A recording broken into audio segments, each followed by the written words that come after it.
মানে এর চেয়ে বড় ট্রাজেডি আর কি হতে পারে? 10-12 জন মানুষ একটা দেশে মারা যাচ্ছে, সেই দেশেরও কোনো খেলা না।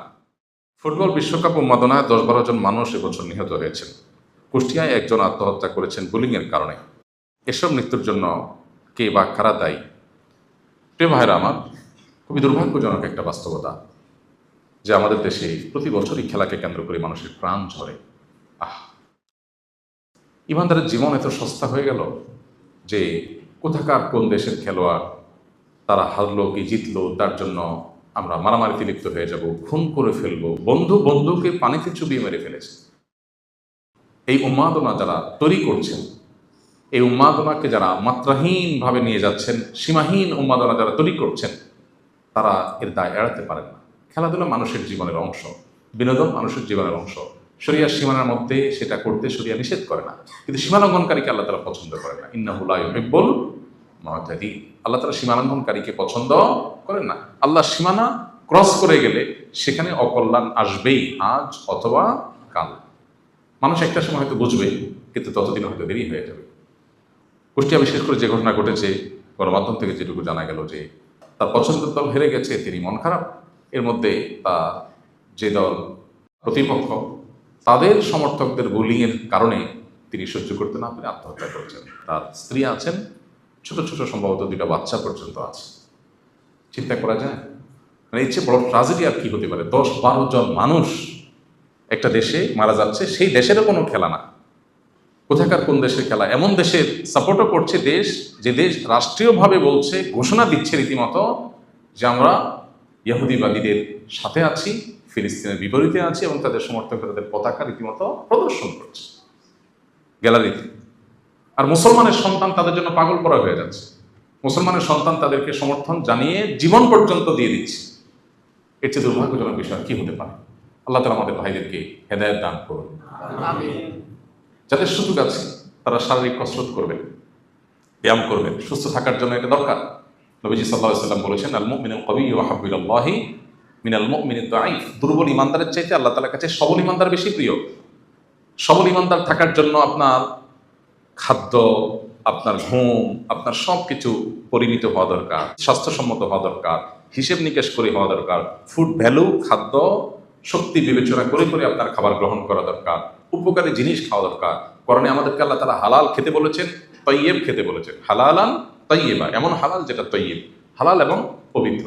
এখানে তয়্যিব শব্দের আক্ষরিক অর্থ পবিত্র হলেও তাফসীরে কুরতুবী ইমাম কুরতুবী রাহমাতুল্লাহ আলাইহি তয়্যিব শব্দের কয়েকটা ব্যাখ্যার ভিতরে একটা ব্যাখ্যা উল্লেখ করেছেন যে যেই খাবার মানুষের দুনিয়া এবং আখিরাতে ক্ষতির কারণ হবে না সেটা।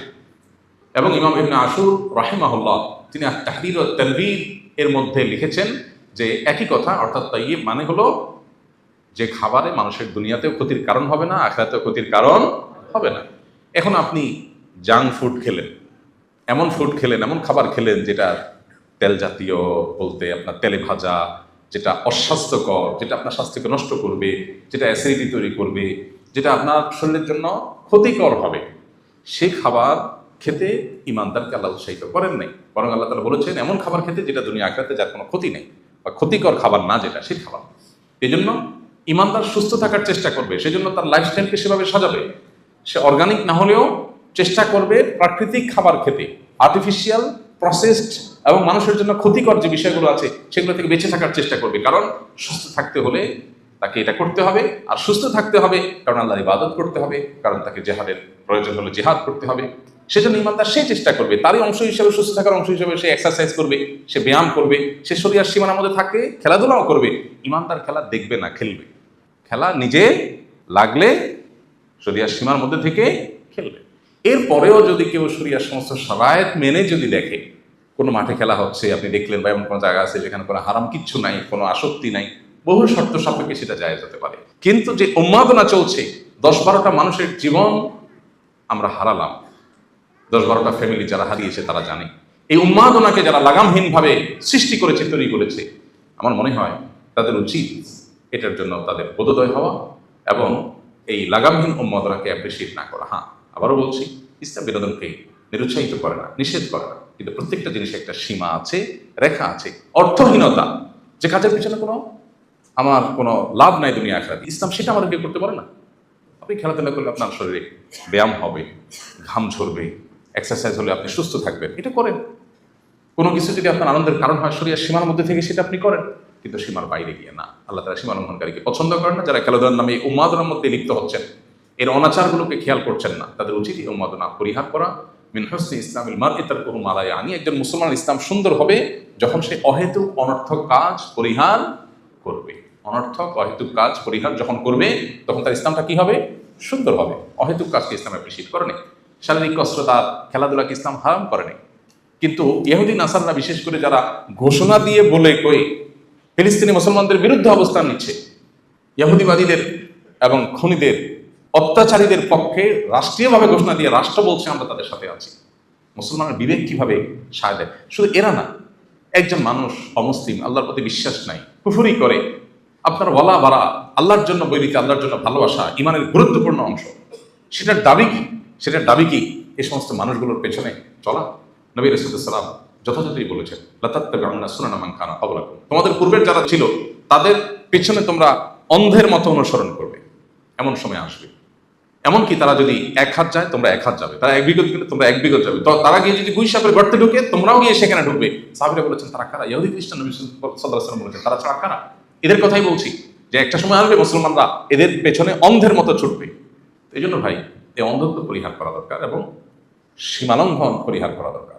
গ্রামে গঞ্জে আজ বড় বড় স্ক্রিনে খেলা দেখানো হচ্ছে এবং তরুণদের, কিশোরদের জুয়ার দিকে নিয়ে যাওয়া হচ্ছে।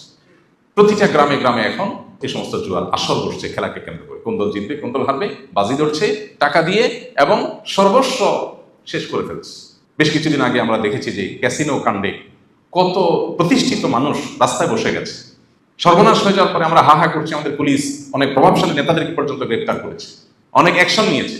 কিন্তু আমাদের কিশোররা, তরুণ প্রজন্মেরা তথাকথিত এই খেলার নামে যে তারা জুয়ার ভিতরে হাবুডুবু খাচ্ছে, এই নেশার ভিতরে একবার ঢুকে যাচ্ছে, একবার এই জগতে ঢুকলে মাদকের মতো আর বের হতে পারে না। আল্লাহ তাআলা এর জন্য কোরআনে কারিমে জুয়া এবং মাদককে পাশাপাশি উল্লেখ করে বলেছেন যে ইন্নামাল খামরু ওয়াল মাইসিরু ওয়াল আনসাবু ওয়াল আজলামু রিজসুম মিন আমালিশ শাইতানি ফাজতানিবু, এগুলো শয়তানের কর্মকাণ্ড।